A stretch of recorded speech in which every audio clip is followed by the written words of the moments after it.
Hello viewers, कैसे हैं आप लोग। आज हम लोग देखेंगे AWS का बहुत ही important topic application load balancer. चलिए स्टार्ट करते हैं इसको। तो application load balancer layer 7 means application layer, इसलिए इसका नाम एप्लीकेशन लोड बैलेंसर पड़ा है क्योंकि लेयर 7 मीन्स एप्लीकेशन लेयर होती है। तो ये लेयर 7 के प्रोटोकॉल पे वर्क करता है। HTTPS प्रोटोकॉल के बिहाफ में वर्क करता है ये। Load balancing to multiple HTTP application across machines target group means ये कई मल्टीपल एप्लीकेशन को आप एक ही एप्लीकेशन लोड बैलेंसर के थ्रू एक्सेस कर सकते हैं। जो कंटेनर बेस आपकी एप्लीकेशन आती हैं, जो डॉकर बेस आपकी एप्लीकेशन आती हैं, जो कुबरनेट बेस आपकी एप्लीकेशन आती हैं, उन एप्लीकेशन को आप इसमें होस्ट कर सकते हैं। और तो कई मल्टीपल एप्लीकेशन जो हमको डायनेमिक पोर्ट असाइन करके आप इस एप्लीकेशन लोड बैलेंसर में आप एक्सेस कर सकते हैं। Routing table are different target group. आप राउटिंग डिफाइन कर सकते हैं। आप राउटिंग या तो पाथ भी डिफाइन कर सकते हैं। पाथ में जैसे example.com/यूजर के बेस में अगर कोई आपने क्वेरी आ रही है यूजर से तो वो उसको अलग टारगेट ग्रुप में भेजेगा। अगर example.com.post नाम से कोई क्वेरी आ रही है उसे अलग टारगेट ग्रुप में भेजेगा वो ये लोड बैलेंसर। इसी तरह आपको होस्ट नेम बेस पे आप वो कर सकते हैं, राउटिंग कर सकते हैं। अगर one.example.com की क्वेरी आ रही है तो उसे अलग टारगेट ग्रुप में भेजें। अगर other.example.com की रिक्वेस्ट आ रही है तो उसको अलग टारगेट ग्रुप में भेजें। तो इस तरह आप टारगेट ग्रुप डिफाइन कर सकते हैं। ALB are great fit for micro service and container based application, example docker and Amazon ECS। तो एप्लीकेशन लोड बैलेंसर वहाँ पे बहुत ज़्यादा सक्सेसफुल होती है जहाँ कंटेनर बेस्ड एप्लीकेशन आपको multiple container based application launch करनी है, जैसे डॉकर हो गई है या Amazon इलास्टिक कंटेनर सर्विस हो गई है। Has a port mapping feature to redirect the dynamic port in ECS means अगर इलास्टिक कंटेनर बेस्ड एप्लीकेशन आप लॉन्च कर रहे हैं एप्लीकेशन लोड बैलेंसर में तो उसमें क्या होता है कि जैसे आपने एप्लीकेशन 1 बनाई है उसका पोर्ट आप असाइन कर दीजिए डायनेमिक कोई भी पोर्ट जैसे 2010। दूसरी एप्लीकेशन असाइन की उसका पोर्ट नंबर असाइन करिए 2020। तीसरी जो एप्लीकेशन बनाई है कंटेनर में उसका पोर्ट डायनेमिक पोर्ट असाइन करिए 2040। तो ये डायनेमिक पोर्ट के बिहाफ में उन एप्लीकेशन को एक्सेस कर लेगा within one application load balancer. It comparison with we need multiple classic load balancer per application। अगर आप मल्टीपल एप्लीकेशन लॉन्च करने का चाहते हैं तो आप और क्लासिक लोड बैलेंसर ले रहे हैं तो आपको उतने ही क्लासिक लोड बैलेंसर डिफाइन करने पड़ेंगे पर एप्लीकेशन के बिहाफ में। लेकिन एप्लीकेशन लोड बैलेंसर में ऐसा नहीं होता। आप एक एप्लीकेशन लोड बैलेंसर में एक एलबी के अंदर कई मल्टीपल एप्लीकेशन होस्ट कर सकते हैं, लॉन्च कर सकते हैं। सपोज देखिए क्वेरी यहाँ से क्वेरी आ रही है, इंटरनेट फेसिंग आपका ALB है। अगर यूजर बेस की क्वेरी आ रही है तो देखिए यूजर बेस टारगेट ग्रुप में हम लोग उसको भेजेंगे, टारगेट ग्रुप फॉर यूजर्स। अगर आपकी सर्च बेस की क्वेरी आ रही है तो टारगेट बेस फॉर सर्च इस यहाँ पे भेज देगा। तो इसमें पाथ बेस आप अपना जो है URL सर्च कर सकते हैं, अपना host name base URL search कर सकते हैं। Note EC2 instance can be manage by auto scaling group. EC2 instance को ऑटो स्केलिंग ग्रुप के थ्रू मैनेज कर सकते हैं। मींस जैसे ही ट्रैफिक बढ़े तो number of EC2 instance create हो जाए, जैसे ट्रैफिक कम हो तो नंबर ऑफ EC2 इंस्टेंस कम हो जाए। और जैसे ही अगर कोई EC2 इंस्टेंस डेड हो रहा है तो उसके बिहाफ में कोई न्यू EC2 इंस्टेंस जनरेट हो जाए। तो इस तरह का काम ऑटो स्केलिंग ग्रुप परफॉर्म करता है। ECS जो टास्क होता है कंटेनर सर्विस के टास्क को खुद ही मैनेज करते हैं, कंटेनर सर्विस ECS मैनेज करता है। लैम्डा फंक्शन के बेस में आप टास्क जनरेट कर सकते हैं। आप IP एड्रेस के बेस में आप वो कर सकते हैं, असाइन कर सकते हैं। तो IP एड्रेस के बेस में अगर असाइन कर रहे हैं तो आपका IP प्राइवेट IP ही होना चाहिए। ALB can route to multiple target group.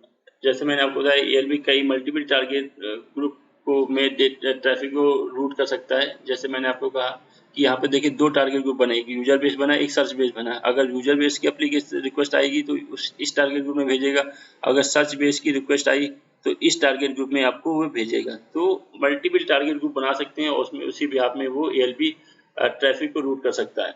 Health check are at the target group level. Health check जो होता है वो टारगेट ग्रुप लेवल पे होता है और ये भी क्लासिक लोड बैलेंसर की तरह एक फिक्स्ड या स्टैटिक DNS नेम प्रोवाइड करता है। टारगेट एप्लीकेशन लोड बैलेंसर का भी एक स्टैटिक DNS नेम होता है। Application server don't see the IP of client directly. जो एप्लीकेशन सर्वर होते हैं वो क्लाइंट की जो रिक्वेस्ट आ रही है उस क्लाइंट का आईपी नहीं देख सकते। वो क्लाइंट का आईपी एक एक्स्ट्रा हेडर ज्वाइंट हो जाता है जिसका कहते हैं हेडर एक्स फॉरवर्ड फॉर। इस इस इस एक्स्ट्रा हेडर में उसकी इंफॉर्मेशन होती है। इस एक्स्ट्रा एक्स फॉरवर्ड हेडर में जो क्लाइंट की पब्लिक आईपी होगी उसकी इंफॉर्मेशन इसमें होगी और इस इंफॉर्मेशन को एप्लीकेशन सर्वर नहीं देख सकता है। It automatically transfer HTTP request to HTTP PS protocol. Means अगर आपने सपोज करिए आपकी जो ऑर्गेनाइजेशन है वो HTTP साइट लॉन्च की है, मीन्स आपकी साइट में आपको ऑनलाइन परचेजिंग होती है तो साइट आपकी HTTPS पे लॉन्च होगी। आपको यूजर HTTP प्रोटोकॉल के थ्रू अलाउ कर रहा है और आपने HTTP प्रोटोकॉल ब्लॉक कर रखा है EC2 इंस्टेंस लेवल पे। तो आपने अगर कोई यूजर है वो HTTP बेस पे एप्लीकेशन एक्सेस करना चाहता है तो वो नहीं कर पाएगा। तो ALB क्या करेगा, डायरेक्ट उसकी एप्लीकेशन HTTP प्रोटोकॉल की रिक्वेस्ट को कन्वर्ट कर देगा HTTPS की प्रोटोकॉल पे। तो डायनेमिक जो रिक्वेस्ट HTTP टाइप करेगा यूजर उसका रिक्वेस्ट ऑटोमेटिक HTTPS पे जाएगा। ALB HTTPS पे एक्सेस कर लेगा उसकी रिक्वेस्ट, मीन्स HTTP को कन्वर्ट कर लेगा HTTPS की रिक्वेस्ट में। तो ये ऑटोमेटिक रिक्वेस्ट को कन्वर्ट भी कर लेता है। सपोज करिए देखिए ये अब मेरा एप्लीकेशन लोड बैलेंसर है और ये इस जो इंस्टांस है यहाँ के इन दोनों के बीच में जो कम्युनिकेशन होगा वो प्राइवेट आईपी के बेस में होगा या HTTP के बेस में होगा, ठीक है। और यहाँ पे जो ट्रैफिक है वो HTTP भी आ सकता है, HTTPS भी आ सकता है। ये इंटरनेट आईपी है, इंटरनेट बेस पे चल रहा है, एक क्लाइंट का आईपी है। तो यहाँ पे ये इंटरनेट फेसिंग आपका ALB है, यहाँ पे पब्लिक आईपी की रिक्वेस्ट आएगी और यहाँ पे ये प्राइवेट आईपी के थ्रू कम्युनिकेट करेंगे। तो फ्रेंड ये कॉन्सेप्ट था आपका ALB का। चलिए इसका हैंड्स ऑन देखते हैं हम लोग। फ्रेंड्स ये देखिए हम लोग अपने मैनेजमेंट कंसोल को एक्सेस कर लिया है और इस समय हम लोग मुंबई रीजन में हैं। मुंबई रीजन में मैंने 3 एप्लीकेशन लिनक्स एप्लीकेशन सर्वर या वेब सर्वर को लॉन्च कर रखा है। लिनक्स सर्वर 1, लिनक्स सर्वर 2 और लिनक्स सर्वर 3।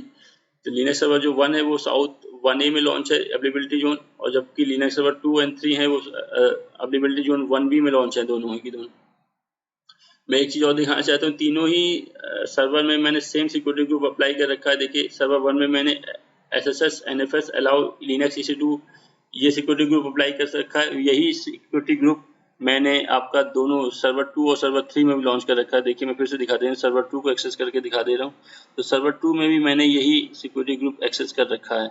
सर्वर 3 की बात करें तो सर्वर 3 में भी मैंने यही सिक्योरिटी ग्रुप अप्लाई कर रखा है। तो तीनों में सिक्योरिटी ग्रुप सेम अप्लाई कर रखा है। तो इनका इनबाउंड रूल भी चेक कर लेते हैं हम लोग। इनबाउंड रूल में मैंने सिर्फ 2 प्रोटोकॉल अलाउ कर रखे हैं, HTTP और SSH। तो लिनक्स है इसलिए SSH प्रोटोकॉल को एक्टिवेट कर रखा है और वेब सर्वर बना रखा है इसलिए HTTP प्रोटोकॉल को यहाँ पे मैंने अलाउ कर रखा है ऑल पब्लिक आईपी के लिए। चलिए मैंने क्या क्या रखा है, तीनों ही वेब सर्वर में मैंने एक वेब पेज लॉन्च कर रखा है, वेब सर्वर लॉन्च कर रखा है। उनको एक्सेस करता हूँ। देखिए सर्वर 1 को मैं एक्सेस कर रहा हूँ, उसका पब्लिक आईपी और उसका वेब पेज मैं शो करता हूँ आपको। तो इसका वेब से पेज है टेक्निकल सपोर्ट व्यूअर्स सर्वर 1। तो सर्वर 1 के लिए मैंने यहाँ पे सर्वर 1 कॉमन कर दिया है। ऐसे सर्वर 2 का वेब पेज मैं एक्सेस करता हूँ। तो सर्वर 2 का वेब पेज का पब्लिक आईपी ये है, उसको एक्सेस करता हूँ। तो देखिए सर्वर 2 का वेब पेज भी ऐसे ही होगा, टेक्निकल सपोर्ट व्यूअर सर्वर 2। तो सर्वर 2 मैंने इस सर्वर को कॉमन कर रखा है। इसी तरह सर्वर 3 के लिए मैंने एक वेब पेज लॉन्च कर रखा है। उसका लिए देखिए जो क्या होगा कि टेक्निकल सपोर्ट व्यूअर सर्वर 3। तो तीनों के लिए मैंने देखिए ये कॉमन कर रखा है। सर्वर 1 में सर्वर 1 आएगा, सर्वर 2 में सर्वर 2 आएगा, सर्वर 3 में सर्वर 3 आएगा। चलिए हम लोग अब क्या करते हैं, अपना लॉन्च करते हैं एप्लीकेशन लोड बैलेंसर। तो यहाँ पे हम लोग आते हैं लोड बैलेंसर में, यहाँ पे क्रिएट लोड बैलेंसर में क्लिक करते हैं। HTTP एप्लीकेशन लोड बैलेंसर में देखिए 2 ही प्रोटोकॉल आते हैं, HTTP HTTPS। इसमें क्रिएट करते हैं हम लोग। क्रिएट करने के बाद हम लोग यहाँ पे नाम दे देते हैं, इसका नाम देते हैं हम लोग फर्स्ट -ALB। इंटरनेट फेसिंग चाहिए, इंटरनल बेस आपको चाहिए, तो मुझे इंटरनेट फेसिंग चाहिए, ठीक है। अब देखिए ये लिसनर जो है वो HTTP प्रोटोकॉल के बेस में हेल्थ चेक लिसन करेगा। नहीं सॉरी, लिसनर जो है HTTP ट्रैफिक को सिर्फ लिसन करेगा। ये अगर आप चाहते हो HTTPS ट्रैफिक को लिसन करें तो यहाँ पे HTTPS ट्रैफिक आप अलाउ कर दें तो सिर्फ HTTPS ट्रैफिक को अलाउ करेगा। या दोनों ही करना चाहें तो आप दोनों ही कर सकते हैं कि HTTP ट्रैफिक को भी लिसन करें, HTTPS ट्रैफिक को भी लिसन करें, तो दोनों ही प्रोटोकॉल आप अलाउ कर सकते हैं। तो मैं सिर्फ HTTP ट्रैफिक को अलाउ करना चाहते हैं कि सिर्फ HTTP ट्रैफिक को ही लिसन करे।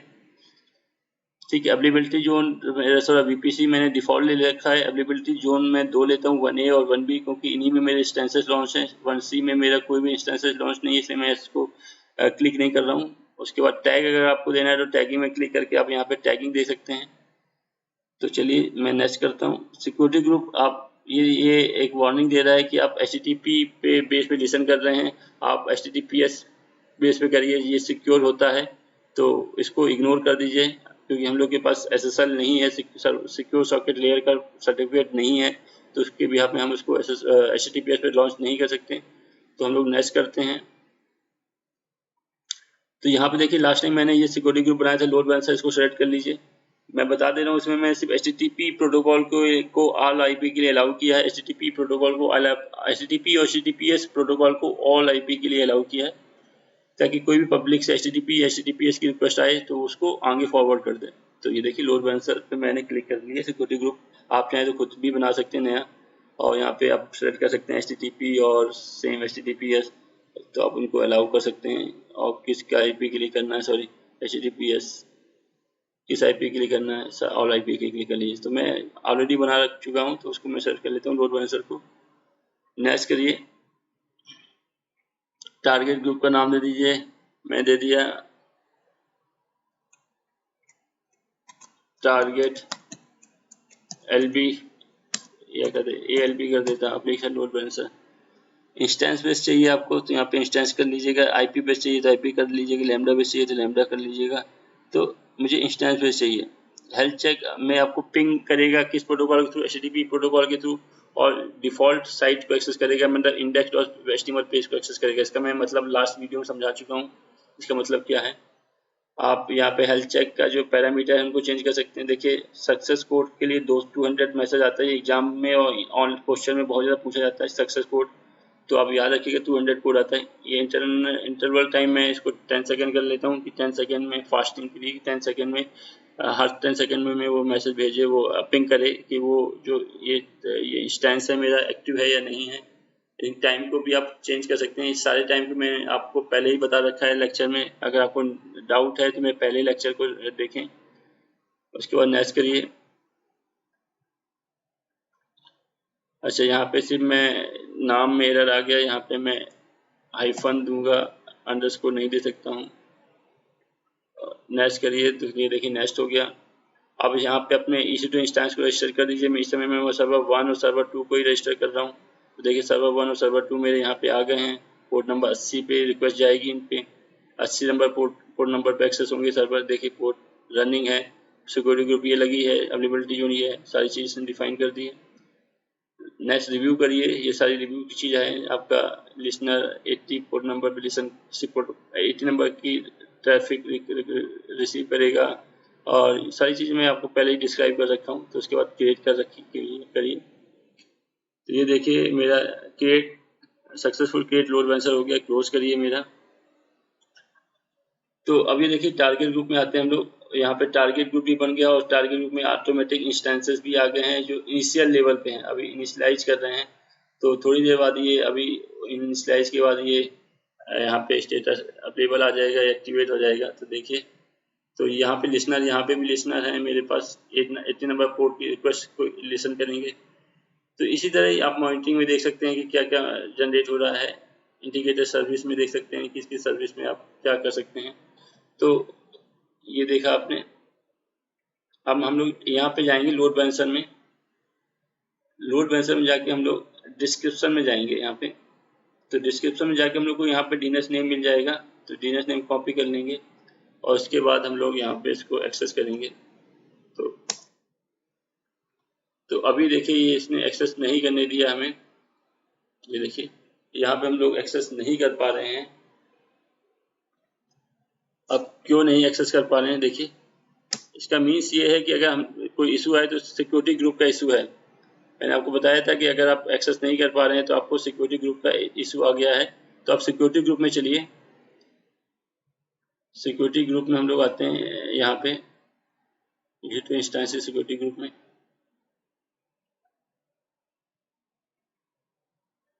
और इसमें देखिए हम लोग का ये जो है ना, इसको हम लोग एडिट करते हैं, एडिट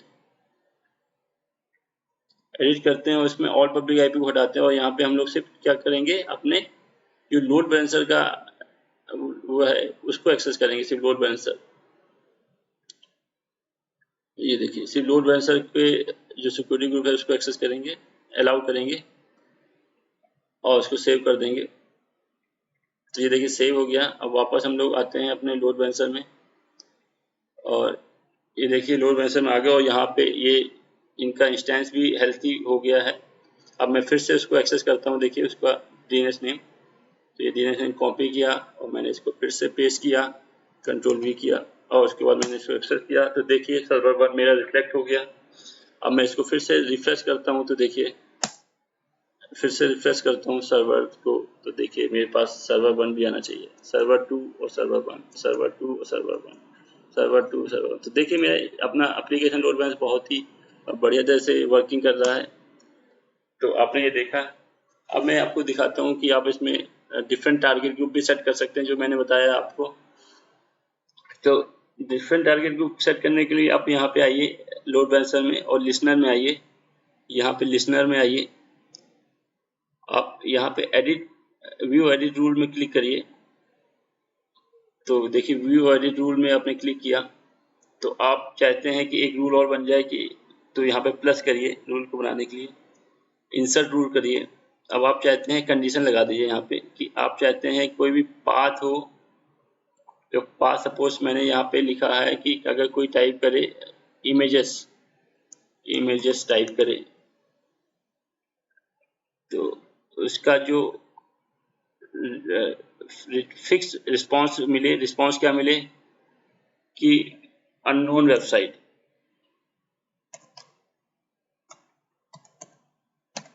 अननोन रिक्वेस्ट, ऐसे ऐसा उसको एरर मिल जाए कि अननोन रिक्वेस्ट करके उसको एक एरर मिल जाए। तो देखिए हम इसको टिक करते हैं और इसको भी हम सेव करते हैं। तो मैंने देखिए एक रूल और अप्लाई कर दिया कि जैसे ही स्लैश इमेजेस मिले उसमें वहाँ पे मिल जाए अननोन रिक्वेस्ट करके। तो हम देखिए इसमें अगर इसमें स्लैश करके इमेजेस कोई लगाता है इमेजेस, तो देखिएगा ऐसा इसको एरर आ जाएगी। देखिए अननोन रिक्वेस्ट जो मैंने वहाँ मेंशन किया था वो यहाँ पे आ गए अननोन रिक्वेस्ट। तो ऐसे कुछ भी आप असाइन कर सकते हैं। प्लस आप चाहें तो आप एक और सिक्योरिटी वो लगा सकते हैं, जैसे इसको हटाना है आपको तो रूल्स में आइए, फिर एक लगाना है तो आप ऐड भी कर सकते हैं इंसर्ट रूल में। देखिए आप क्या चाहते हैं कि कोई कोई आपका और टारगेट ग्रुप बना हुआ है, एक और टारगेट ग्रुप बना सकते हैं आप लोग। और उसके लिए कुछ जैसे आप सर्च करके कोई आए, जैसे कोई आपको कोई करे कि कोई सर्च का या कोई फोटो का सर्च करे यहाँ पे फोटोज, तो उसको अलग से फॉरवर्ड कर दिया जाए दूसरे टारगेट ग्रुप में। तो अभी एक ही टारगेट ग्रुप है यहाँ पे, तो मैं इसको ही ले लेता हूँ। तो आप एक ही टारगेट ग्रुप है इसलिए मैंने एक ही लिया है। अगर कोई फोटो आए तो भी आप इसको वो कर दीजिए। तो कोई उसके बाद अगर कोई फोटो यहाँ पे टाइप करेगा फोटो, तो उसके बाद भी उसको सेम वो उसकी अलग उस ग्रुप में आप ट्रांसफर कर देगा। तो ऐसे आप मैनेज कर सकते हैं कि किस में क्या करना है। तो आप मैंने ये आपको दिखाया। आप इनको हटाने के लिए आप माइनस में क्लिक करिए, जो जो आपको हटाने हैं तो वो आप हटा लीजिए। ये मैं डिफ़ॉल्ट है, इसको रहने दीजिएगा, तो इनको डिलीट कर दीजिए। ठीक है, अब ये एक सिंगल बच्चा वापस आते हैं। अब देखिए मैं यहाँ पे हम लोग आते हैं टारगेट ग्रुप में। अब मैं यहाँ पे क्या करता हूँ, एक टारगेट ग्रुप में अनहेल्थी कर देता हूँ और उसके बिहाफ में फिर मैं आपको दिखाता हूँ।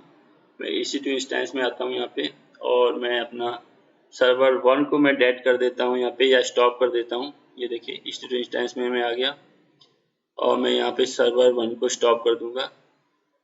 सर्वर 1 में मैं जाता हूँ, एक्सेल में जाता हूँ और इंस्टेंस को स्टॉप कर देता हूँ। ये देखिए सर्वर को मैंने स्टॉप कर दिया स्टॉपिंग कंडीशन में। और वापस मैं देखिए यहाँ पे आता हूँ, लोड बैलेंसर की टारगेट ग्रुप में आता हूँ। तो टारगेट्स में आता हूँ तो देखिए जैसे ही मैंने अनस्टॉप किया सर्वर 1 मेरा अनयूज्ड हो गया, स्टेटस अनयूज्ड हो गया और ये थोड़ी देर बाद अनहेल्थी हो जाएगा। क्योंकि उसकी रिक्वेस्ट ये फॉरवर्ड नहीं करेगा। टारगेट इज स्टॉप स्टे, देख लीजिए क्या टारगेट इज स्टॉप स्टे। अगर अब मैं इसको एक्सेस करूं तो सिर्फ रिक्वेस्ट एक ही सर्वर पे जाएगी, वो सर्वर होगा सर्वर 2। अगर अब मैं इसका डीएनएस एक्सेस करूं तो रिक्वेस्ट इसकी एक ही उसमें जाएगी, एक ही सर्वर EC2 इंस्टेंस में, जिसका होगा सर्वर नाम सर्वर 2। अब ये सिर्फ सर्वर 2 की रिक्वेस्ट को ही मुझे रिफ्लेक्ट करेगा, बार बार रिक्वेस्ट सर्वर 2 में भेजेगा, क्योंकि सिर्फ सिंगल अब EC2 इंस्टेंस बचा है। अब मैं क्या करता हूँ, इसमें मैं एक और अपना ऐड करता हूँ EC2 instance, EC2 instance 3 add करता हूँ। तो एडिट में जाता हूँ मैं, और यहाँ पे मैं थर्ड वाले को एक्सेस करता हूँ और इसको रजिस्टर करता हूँ। तो देखिए यहाँ पे थर्ड और सेकंड रजिस्टर हो गया, और फर्स्ट मेरा अनहेल्दी हो गया, तो उसको मैं हटा भी सकता हूँ, यहाँ से रिमूव कर सकता हूँ। तो देखिए अब सेकंड और थर्ड इसमें हो गया है। बाकी मैं इसको सेव कर देता हूँ। तो सेव किया मेरे, तो देखिए एक मेरा हेल्थी है, एक मेरा ड्रेनिंग है, जो मेरे जो हटाया था मेरा डेड वाला, वो हटने थोड़ी देर में अब वो हट जाएगा। डी रजिस्ट्रेशन प्रोसेस चल रहा है इसका। और एक मेरा इनिशियलाइजिंग लेवल है, इनिशियलाइजिंग कर रहा है, तो इसको रिफ्रेश करेंगे तो ये भी हेल्थी हो जाएगी। देखिए दोनों हेल्थी हो गए मेरे। अब मैं फिर से इसको एक्सेस कर रहा हूँ, तो मेरे पास 2 वेब पेज रिफ्लेक्ट करने चाहिए, सर्वर 2 और सर्वर 3 के। देखिए सर्वर 2 एंड सर्वर 3 रिफ्लेक्ट कर रहा है, ये देखिए। तो फ्रेंड्स देखिए आपने कैसे, मैंने आपको बताया डिफरेंट टारगेट ग्रुप भी दिखाया,